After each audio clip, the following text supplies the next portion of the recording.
sampai Lady Diana, Nicolas Cage, terus David Beckham capek-capek datang ke situ, jauh-jauh ke situ, ke Pulau Moyo yang ada di Sumbawa di Nusa Tenggara Barat untuk sekedar menyaksikan keindahan dari air terjun tersebut. Dengan yakin gitu ya, bawa ransel kamera, bacakin. Pak, ini berangkatnya bulan depan.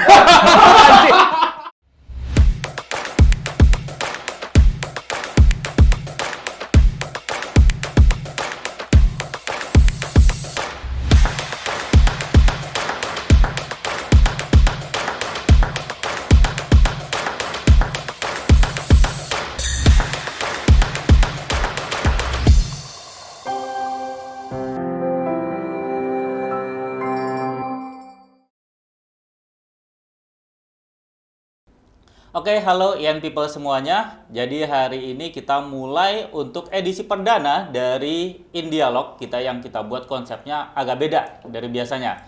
Kalau selama ini kan kita bikinnya dalam format Zoom ya. Nah, hari ini kita mulai dalam bentuk podcast gitu ya. Dan hari ini kita sudah ada Om Ari Amphibia yang sudah bersama kita semuanya dan juga ada teman saya Wawan. Oh ya, dan saya sendiri Andi Nugroho. Masa sampai lupa loh. Iya, memang lupa memperkenalkan diri. Nama juga perdana ya. Oke, halo Om Ari, apa kabar? Baik, apa kabar nih? Baik. Makasih banget Andi. loh Mari udah Wah, datang sama-sama. Ini keren nih, sekarang IN punya studio podcast sendiri Ya. dan ini mungkin gelaran pertamanya. Jadi menarik setelah mengikuti IN dari 2013 baru kali ini saya lihat studio podcast IN dan gelaran perdana event IN ini. Semoga kedepannya makin sukses lah. Amin. Amin. Oke, Om Ari. Yes. Lagi sibuk ngapain nih sekarang? Lagi sibuk podcastan di sini. Lagi sibuk podcastan. Setelah ini apa kemarin? Ya. hari-hari biasanya maksudnya. Iya. Jadi emang alhamdulillah nih masih dikasih umur, dikasih kesempatan untuk tetap menikmati keindahan alam Indonesia dan menceritakannya kepada orang-orang lewat foto. Wis, mantap. Habis jalan-jalan kemana nih Om?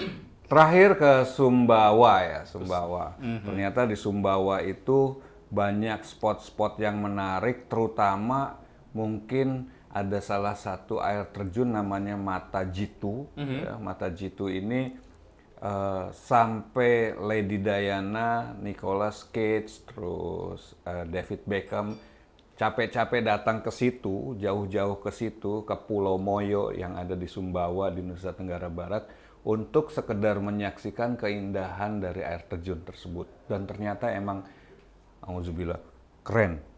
Mantap ya. Bagus banget air terjunnya. Jadi teman-teman kalau nanti mau ngetrip ke daerah Nusa Tenggara Barat, Sumbawa ini bisa dijadikan next destination selain Lombok gitu ya. Moyo, Pulau Kenawa, ya, Sumbawa, Lombok di Nusa Tenggara Barat masih bisa dijadikan destinasi teman-teman traveler atau teman-teman landscaper untuk ngambil shoot di daerah itu. Oke, mantap. Nah, itu kan yang terakhir kali jalan kemarin ya, sebelum kita podcastan. Nah, kemudian beberapa teman pasti suka nanya dong gitu, kepo dong kan. Berarti Om Ari ini udah mulai motret dari kapan Om? Oke, kalau kegiatan atau aktivitas motret itu tentu aja dari saya SMP ya, karena kalau saya SMP SMA selalu menduduki posisi seksi dokumentasi. Jadi dari dulu ngerjain liputan atau motretin aktivitas teman-teman di sekolah ya, kalau ada event-event, bahkan kalau ada ulang tahun segala, makanya foto saya sendiri jarang gitu ada karena kerjaannya motretin dari dulu ya, motretin kegiatan sekolah. Nah, itu liputan, emang dari dulu saya suka dokumentasi. Nah, mulai masuk ke landscape itu sebenarnya tahun 2009, boleh dibilang baru lah ya. 2009 itu juga karena ketemu teman-teman SMP yang dulu motret, SMP SMA ketemu lagi, terus mereka punya aktivitas di pecinta alam, nah terus keracunan. Saya bilang saya nggak mau nih, nanti saya nggak bisa stop gitu kan. Ntar gue nggak bisa stop nih kalau udah seneng sama ini kan. Udah coba. Akhirnya gue nyemplung beneran, mereka malah udahan, kan kurang ajar ya. Sampai sekarang, sampai sekarang, terus landscape. Memang kalau menurut saya, menurut gue pribadi, kalau mau mendalami dunia fotografi, apalagi landscape, ya, kayaknya susah untuk menjadikannya dua gitu dengan aktivitas atau pekerjaan kita sehari-hari. Emang harus memilih mau foto atau mau ini gitu. Atau foto hanya dijadikan sebagai hobi aja gitu ya. Kemudian aktivitas sehari-harinya tetap ada gitu, kerja atau gimana gitu. Karena kalau buat gua pribadi menjadikan dunia fotografi apalagi landscape ini untuk dijadikan tumpuan hidup mungkin agak berat lah untuk di Indonesia mungkin ya, menurut gua pribadi. Tapi dan gue juga nggak mau menjadikannya itu sebagai gantungan hidup. Gue lebih nyaman menjadikan foto ini sebagai hobi. Karena once kita menjadikan fotografi ini profesional, menjadi gantungan hidup, apalagi landscape ya, itu perspektif kita berbeda. Karena motret itu gue harus ngasilin uang, ya kan. Kadang-kadang menurut gue pribadi ya, tanpa mengesampingkan mungkin profesional fotografer yang lain, kalau foto sudah dijadikan mata pencaharian benar-benar, kita akan boring. Suatu saat tuh kita akan jenuh. Ya. Udah nggak ada fun-nya lagi, ya kan. Nah, that's why gue nganggap ini gue hobi aja. Tetap pekerjaan yang utama ada gitu. Ya, ini landscape gue kerjain kalau Sabtu Minggu atau kalau gue senggang. Nah itu mungkin kedepannya sih mudah-mudahan lebih bergairah dunia fotografi khususnya di Indonesia. Jadi orang bisa menggantungkan 100% kehidupannya di dunia fotografi khususnya landscape. Karena tantangannya makin berat nih ke sini. Kalau dulu kita bisa jual foto lewat satu website atau ini. Sekarang lewat microsite itu murah banget dijual. Ya, seakan-akan nggak ada harganya, bahkan orang rela mengasihkan fotonya gitu asal dia bisa populer atau bisa terkenal gitu ya. Padahal kan kita butuh usaha, butuh pengorbanan untuk mendapatkan foto itu. Jadi kayaknya malah kesini-sini kok murah banget sih foto gitu. Nah, ya itu. Jadi memang agak berat kalau untuk jual foto sekarang ya. Paling kalau untuk dunia landscape atau travel ya mungkin yang bisa dijual ada beberapa orang trip mungkin ya, itu yang masih bisa menjanjikan. Terus workshop atau project-project yang lainnya yang berkaitan dengan travel gitu. Jadi memang landscape ini nantinya akan bertransformasi menjadi travel fotografi, karena lebih luas skupnya. Nah, teman-teman yang suka landscape ya, teman-teman nanti yang mungkin suka landscape juga mudah-mudahan nggak cuma menggeluti satu bidang aja, landscape aja.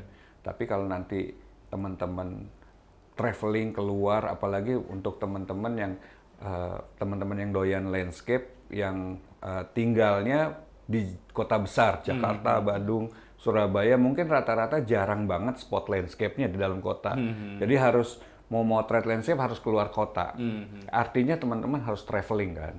Traveling, tentunya selama traveling kita nggak mau mendapatkan foto landscape doang, tapi mungkin food-nya ada, ya ada kulinernya di tiap kota. terus atau ada culture-nya, budayanya, atau ada hal-hal unik di daerah tersebut lah itu kan ya, gitu ya. kayaknya enak untuk diangkat selagi kita punya kesempatan untuk pergi ke daerah itu. Nah, diharapkan nanti teman-teman nggak motret landscape aja, tapi motret yang lainnya juga. Supaya apa? Supaya nggak cepet boring. Oke. Saya jamin nih kalau teman-teman motretnya cuma landscape aja, 3 tahun udah boring. Oke. Ya, apalagi motretnya cuma bisa di sekitaran Jakarta misalnya ya. Nah, itu 3 tahun, 4 tahun, udah passionnya udah turun dan nanti hilang dengan sendirinya. Itu udah banyak kejadian ya, udah banyak kejadian. Teman-teman di Instagram tuh, lihat pertamanya, wah menggebu-gebu passionnya. Tiap hari posting gitu ya. Tiap hari posting, tiap minggu hunting ya kan. Tapi lama-lama hilang dengan sendirinya, ya karena mereka ya ini sih. Ini aja advice aja. Mudah-mudahan mereka mau menggeluti genre fotografi lain supaya nggak bosen. Dari sini, dari misalnya landscape, terus ada street, ada portrait, ada macam-macam lah. Gitu. Jadi semua dicipin ya, Om ya? Jadi nggak bosan. Mau makro lah silahkan itu. Oke, Om, sorry, stop dulu, Bro. Kita ada untuk acara ini terselenggara. Kita ada sponsor apa aja nih, Bro? Oke, dan tentunya podcast ini bisa terlaksana atas dukungan dari DOS, yaitu toko kamera terbesar di Indonesia yang udah ada cabang di mana-mana, yaitu Jakarta, Bandung, Bali, Jogja, dan Makassar. Dan juga studio keren ini, teman-teman kalau mau pakai juga bisa, mau konsepan, mau pakai buat apa aja bisa, yaitu langsung kunjungin aja Instagramnya di @studiojadul, ejaknya Jadoel gitu ya. Terus juga terima kasih juga untuk supportednya dari Brawijaya Rencar, yaitu langsung kunjungin aja IG-nya di @mamangbradfit. Sekali lagi diingatkan, Insta Nusantara udah ada aplikasinya juga, jadi udah tersedia buat Android sama iOS. Teman-teman nggak member pun bisa download ya. Dan tentunya di dalamnya itu bukan hanya berita-berita doang, nantinya juga bakalan ada tempat forum jual beli juga. Oke. Tadi kan Om Ari cerita bahwa kalau kita punya satu genre motret gitu ya, sebaiknya jangan hanya melulu di situ. Ntar bosen kelamaan, kelamaan akan bosen gitu ya. Nah, kalau menurut Om Ari sendiri nih, sebenarnya ketika kita motret itu kita lagi ngapain sih? Dan kan kita apalagi kita kayak teman-teman IN gitu kan, kita kan platformnya kita gunakan di Instagram dong. Kita saling menunjukkan hasil karya kita gitu. Buat Om Ari sendiri, sebenarnya ketika saya posting di Instagram menunjukkan hasil karya saya, itu sebenarnya yang pengen Om Ari sampaikan atau tunjukkan ke teman-teman yang lain itu seperti apa sih sebenarnya? Oke. Jadi memang boleh dibilang latar belakangnya ya. Ternyata ada yang lucu sih. Apa tuh? Jadi gua waktu itu rumah gua di daerah Duren 3. Gua mau berangkat ke mana ya, ke Jawa Timur. Nah itu lewat Bandara Halim yang dekat, ya kan. Udah dong. Gua waktu itu karena Halim ini mepet aja, ya kan. Datang langsung buru-buru ke check-in kan, tunjukin sama mbaknya, Mbak check-in, dengan yakin gitu ya, bawa ransel kamera, Mbak check-in. Pak, ini berangkatnya bulan depan. Wah ini bukan salah hari, bukan salah jam loh ya. Salah beli tiket gue. Wah, paling jauh. Hunting foto? Wah, belum jauh-jauh gua. Gua yang luar. Yang luar ke paling jauh baru ke Kashmir. Nah, India. Februari nanti ke Iceland. Nah, ke Kashmir itu uniknya itu karena di sana kan daerah konflik gitu ya. Nah, daerah konflik itu. Oh, ini juga ada cerita lucu nih. Nah, ini. Jadi gini nih. Nggak iklan dulu nggak ya? Langsung ya? Oke, jadi Kashmir itu daerah konflik, jadi antara beberapa negara kan, tentunya sama India, tapi dia berbatasan dengan beberapa negara, Cina, Pakistan. Afghanistan, Pakistan. Nah, jadi ketat banget, ya. Jadi gue motret seminggu di sana, terus balik tuh di bandara, di sana ketat banget. Ditanya, nah ngapain lo di sini? Gue turis, gue habis motret-motret, mana hasil fotonya. Jadi dilihat, kameranya diliatin, ya. Kita harus motret dia, si staff Petugasnya itu. petugasnya, yang jaga langsung tentara. Kita harus motret dia, cekrek, terus ditunjukin hasilnya. Oke. Bener itu kamera, bukan kamera bohongan gitu. Iya. Terus lensanya dicopot, diliatin dalamnya, terus hasilnya diliatin. Oke, nggak apa-apa. Masuk dong, terus tempat lain, ruangan lain, periksa lagi. Dompetnya. Lo, Anda dari mana? Dari Indonesia. Ah, Muslim. Ya, Muslim. Karena di sana 90% penduduknya Muslim. Ah, Muslim, oke. Coba kasih saya uang Indonesia. Itu nggak percaya dia. Kasih kan uang Indonesia. Coba liatin dompetnya. Liatin dompetnya. Keluarin uangnya, benar. Banyak uang Indonesia, gitu kan. It's good, katanya. You Indonesian, gitu. Ya, boleh nggak gue minta, diminta uang 100 ribuan, gitu. Pinter dia milihnya. Iya. Minta uang 100 ribuan, gitu. Wah, enak aja kan dalam hati gue. Udah diambil, no sir, masukin lagi. Terus gue keluarin uang 1000-an. You know, orang yang di gambar uangnya itu. gambar uang ini itu paling tenar, paling top pahlawan di Indonesia. This is good for you. Kasih. Oh iya, thank you. Lebih gue masukin. Anjir, gue ambil cepean, seceng aja. Untuk 500 kertas ya. Ini ada. Udah, ya itu diambil berarti. Tapi ya udah nggak masalah lah. Tapi ya begitu ketatnya gitu pemeriksaan di sana pada saat itu. Jadi pas gua ke sana tuh ada peristiwa, ada pemberontakan yang menimbulkan korban jiwa. Jadi lagi ketat banget.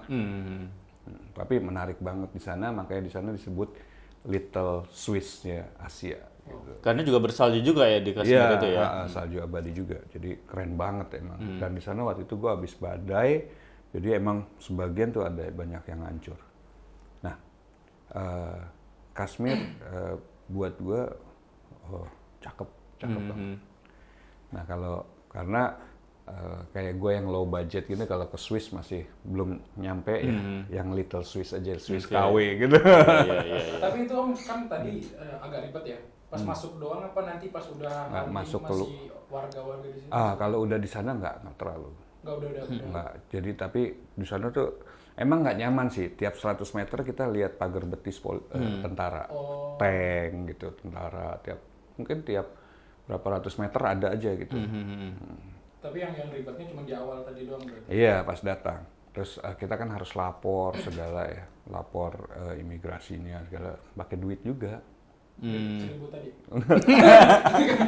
Kalau nggak salah berapa, $20 apa berapa, lupa. Gak kira nih minggir-minggir lagi. 1000. Jadi kayak mau lebaran dong. Ini pahlawan paling terkenal di Indonesia, kalau gitu kan diambil. Boleh nih guys, nih. Om Ari, Yes. udah pernah sampai Kashmir, bulan berikutnya mau ke Iceland ya? Iya, Februari insya Allah. Sebenarnya di bucket listnya Om Ari itu pengennya kemana sih kalau pengen jalan-jalan itu? Oh, sebenarnya justru saya pengennya cuma di Indonesia sih. Sebenarnya cuma pengen di Indonesia, kenapa Om? Ya indah banget.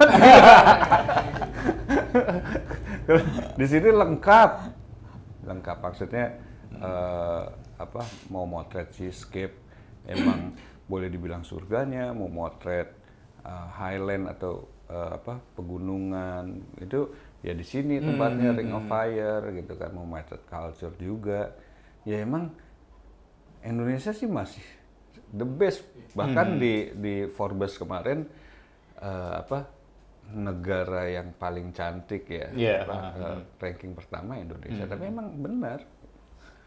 Oke, kalau di Indonesia sendiri, kalau aku tanya yang paling cakep kayaknya udah, yang belum pernah dan Masih pengen. banyak bro, masih banyak karena apa? Gua kan kebanyakan menghabiskan waktu atau menghabiskan izin untuk hunting itu mungkin satu tempat tuh bisa 1, 2 kali, 3 kali, 10 kali gitu ya untuk mendapatkan momen yang sempurna. Artinya satu tempat aja belum kelar dieksplor gitu ya, beberapa kali ya. Belum, dan gue tipikal orang yang gitu. Jadi misalnya gue pergi ke Bromo, terus gue suka sama Bromo. Itu 1 tahun itu bisa beberapa kali gue ke sana. Nah, jangan sebut Sawarna. Itu udah kayak rumah kedua, udah sering banget ke sana. Gabut, sawana gitu. Dulu. Sekarang kayaknya udah ini karena gue harus pergi ke tempat lain. Tapi ya emang kalau belum dapet momen yang pas di satu spot, itu gue akan balik lagi gitu. Jadi gue pengen foto yang gue tampilkan atau gue posting di sosial media atau yang gue punya untuk koleksi gue emang bener-bener foto yang bercerita. Artinya apa foto yang bercerita? Jadi foto itu punya sequence gitu ya, punya gue ngelihat satu spot itu bukan pada saat sunset doang, ya. Tapi pada saat daylight, pada saat sunrise atau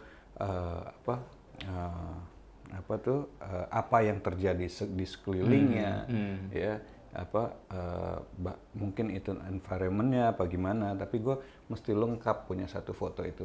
Makanya gue suka banget pas Instagram punya fasilitas carousel. Oh iya. Kalau di slide beda lagi. Tapi dari satu spot. Jadi kayak foto seri gitu, foto story. Nah, dan buat gua untuk pergi ke satu spot mungkin gua saat ini gua tertarik sama landscape-nya.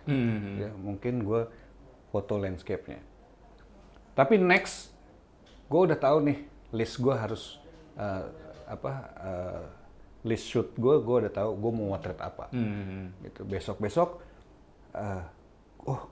gua mau motret misalnya kalau tadi pas sunrise, gua harus motret pas sunsetnya. Atau kalau tadi gua misalnya motret pas cerah, cetar, gimana sih kalau gloomy atau mendung? Oke. Di lokasi yang sama gitu ya. Iya, jadi banyak mungkin ini kalau high angle atau low angle gitu ya. Ya mudah-mudahan bisa dikerjakan dalam satu kali kunjungan gitu ya, satu kali visit ke spot itu udah bisa dapat semuanya. Tapi kalau belum ya, gua harus ulang. Wah, entah itu nanti bareng sama teman-teman, ya kan, atau mau pergi sendiri. Tapi gua harus dapat yang begitunya. Jadi nanti kalau gua punya seri foto dari satu tempat itu lengkap. Oke. Mulai dari kondisi cetar, kondisi semblep gitu ya, ada semua gitu. Iya. Mau siang, mau malam, pagi ada semua gitu. Itu lengkap. Satu spot ini atau yang sekelilingnya sebagai elemen penguat spot itunya juga gue mesti punya. Oke Om. Apa? Ini Lagi? tadi katanya ada titipan pertanyaan nih dari teman-teman di grup gitu. Itu mau bacain juga kali ya Om ya. Sok, silakan. Tapi kita nggak usah sebutin akunnya aja yang nanya. Nih, tadi kan Om Ari katanya tuh bilang suka foto yang bercerita gitu ya. Komponen apa sih yang harus ada dalam sebuah foto agar bisa bercerita? Oke, jadi yang pertama itu tentunya kita nentuin dulu temanya apa. Oke, gua mau tema misalnya aja nih ya, ke satu spot gua mau tema ya yang gampang lah, sunset. Ya. Nah, sunset. Oke, gue mau tema sunset. Gue akan ngambil sunset dari high angle, low angle, frog angle, terus apa lagi? Oh, gue pengen ngambil detailnya, atau gue ngambil wide shotnya, medium shotnya gitu. Jadi emang supaya gampang dan supaya acuan kita lebih mudah, kita mesti tahu ya. Gue selalu menerapkan teori yang namanya EDVAT. Mungkin ini teori jurnalisme ya, tapi ini bakalan banyak kepake ya buat teman-teman traveler juga. Jadi nanti kita motret di satu spot, tahu acuannya apa nih. Oke, gue masuk ke satu spot. Nah, yang pertama gue ambil, gue punya lensa wide. Ya, 16-35, 11-16, 10-24 atau apalah ya, atau ultra wide segala. Ngambil lensa wide paling satu spot 2-3 frame cukup. Semua elemennya masuk. Ya, 2-3 frame. Nah, pas sunset nih, 2-3 frame cukup. Low angle sendiri, high angle sendiri. Angle yang lain. Terus habis itu kita masuk ke itu kan foto entire, ya, wide shot.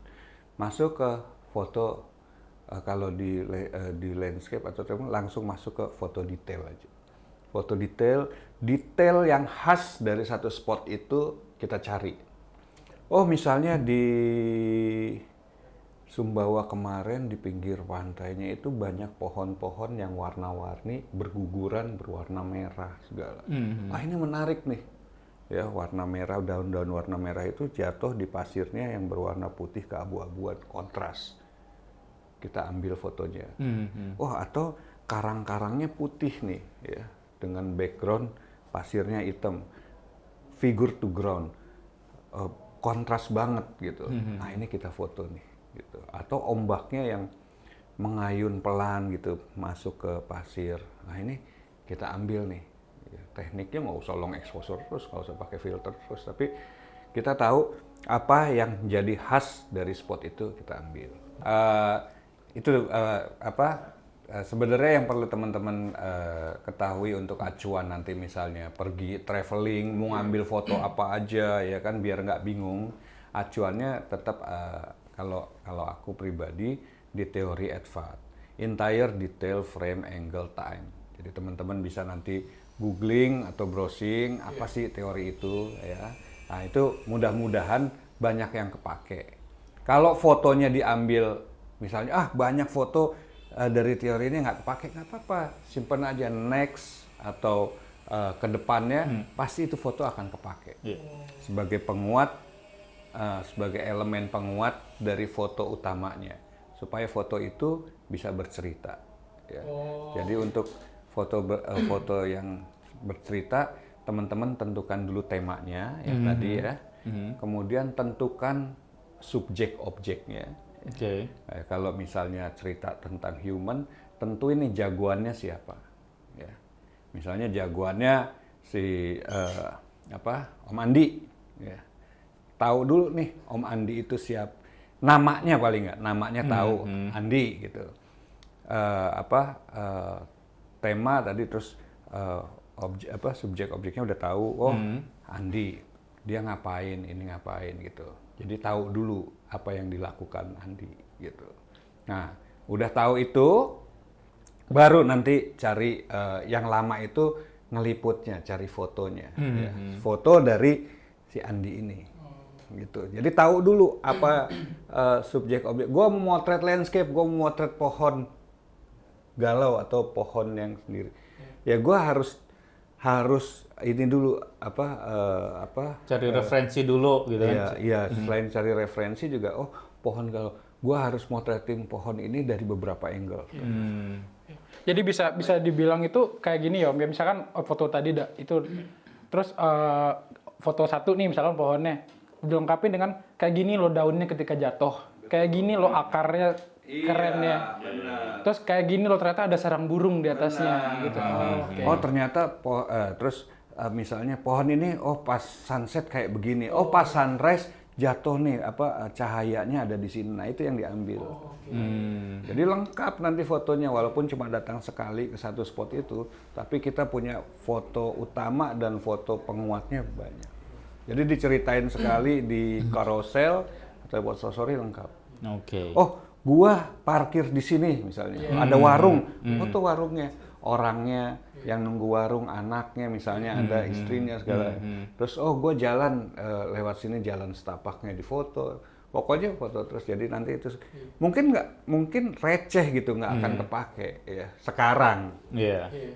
Pada satu saat nanti, pada saat kita mau menceritakan perjalanan kita ya, ke anak kita atau ke pacar kita atau ke teman-teman kita udah lengkap fotonya.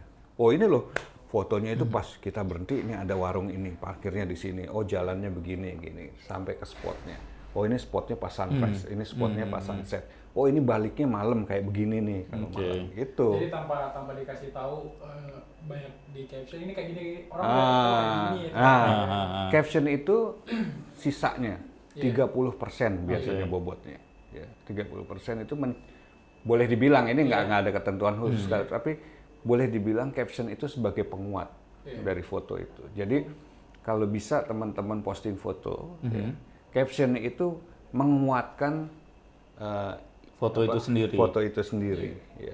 Jangan nggak ada ini atau nggak ada hubungannya caption sama foto. Kalau bisa dihindari karena itu bikin orang apa sih? Gitu. Ini fotonya nggak nyambung banget sama captionnya. Jadi emang caption itu penguat. Karena bisa dibilang juga kayak ngarahin orang itu tuh apa ya. Misalkan kalau foto kita kasih ke orang bisa beranggapan banyak banget, beda anggapan kan. Benar. Ada beberapa hal yang nggak bisa diungkapkan dalam foto. Nah, itulah tugas si caption untuk menggantikan fungsi itu. Gue nggak bisa nih nyeritain gua ke spot ini pincang karena abis kesleo apa jatuh, ya kan? Nggak bisa gua foto ini. Ya, lo ceritain di caption, gitu. Gitu, bro. Mudah-mudahan teman-teman nanti bisa kebantu ya dengan penerapan teori ini di pas teman-teman hunting foto atau traveling. Ya.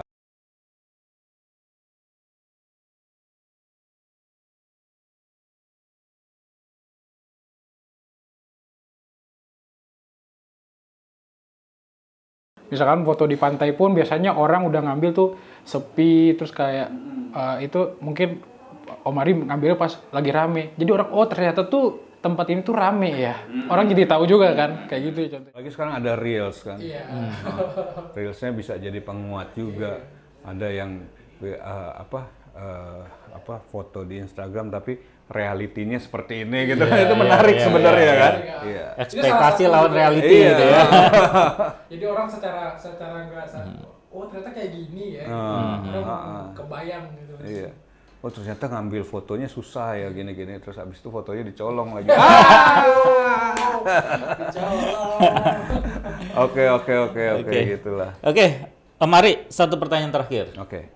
Udah melalang buana kemana-mana, paling demen di Indonesia, terus spot mana atau daerah mana menurut Om Ari so far yang paling oke dan alasannya kenapa?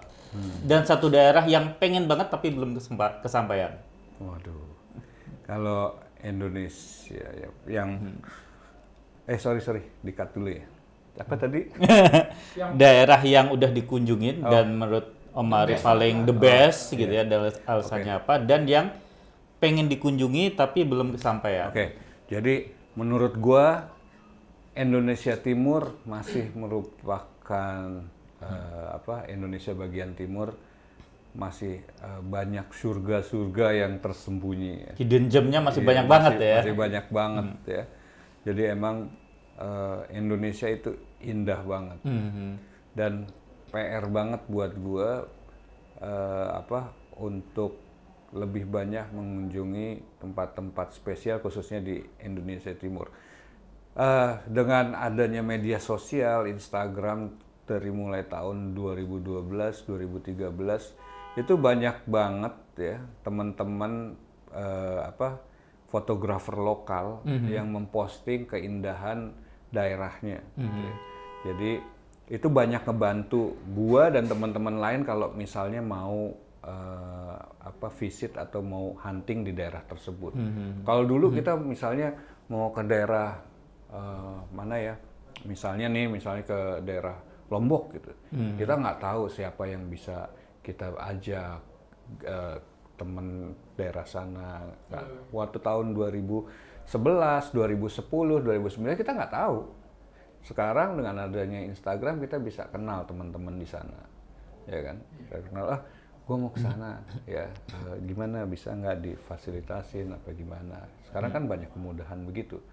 Jadi media sosial emang banyak berperan penting buat teman-teman explore Nusantara ya, maupun untuk mengekspresikan atau memposting karya-karya fotonya ya. Meng-capture Nusantara ya.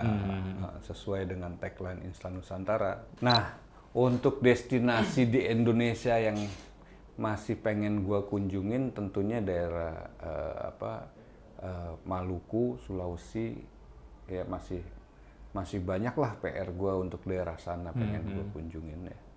Jadi gue berharap suatu waktu bisa punya kesempatan buat ke sana, pergi hunting sendiri gitu ya untuk motret. Nah tapi ya sekarang mungkin kondisinya kan habis pandemi, belum 100% ini masih jaga-jaga lah. Jadi ya yang deket-deket aja dulu. Gitu. Oke, kayaknya cukup. Thank you banget Om Ari udah ngobrol gitu ya, mampir di studio kita, ngobrol dengan kita semuanya di sesi Indialog kita pada kali ini. Sukses untuk hobinya, karena pengennya disebutnya hobiis hobi gitu. aja. Kita hobi anggap fotografinya ini hobi aja. Iya, dan tetap menjadi guru kita semuanya. Jadi sukses juga buat teman-teman Instan Nusantara Kreatif. Semoga Instan Nusantara tetap menjadi wadah berkumpulnya, bertemunya, dan saling bertukar informasi antara para fotografer, konten kreator di Indonesia, ya. Dan semoga juga tetap kompak, ya, karena kompak adalah yang utama. Mantap. Gitu. Oke, jadi udah banyak banget nih ilmu pengalaman dan pengalaman dan teknik foto juga tadi yang dibagiin sama Om Ari. Dan podcast ini tentunya terlaksana gara-gara didukung oleh DOS, yaitu toko kamera terbesar di Indonesia yang udah ada cabang di mana-mana, yaitu Jakarta, Bandung, Bali, Jogja, dan Makassar. Dan juga studio keren ini, teman-teman kalau mau pakai juga bisa, mau konsepan, mau pakai buat apa aja bisa, yaitu langsung kunjungin aja Instagramnya di @studiojadul, ejanya Jadoel gitu ya. Terus juga terima kasih juga untuk supportednya dari Brawijaya Rencar, itu langsung kunjungin aja IG-nya di @mamangbradfit. Sekali lagi diingatkan, Instan Nusantara udah ada aplikasinya juga, jadi udah tersedia buat Android sama iOS. Teman-teman nggak member pun bisa download ya. Dan tentunya di dalamnya itu bukan hanya berita-berita doang, nantinya juga bakalan ada tempat forum jual beli juga. Oke, jadi Yan People semuanya, dengan demikian Indialog kita pada kali ini kita cukupkan sekian, dan sampai ketemu lagi di Indialog berikutnya. Terima kasih semuanya. Jangan lupa subscribe ya.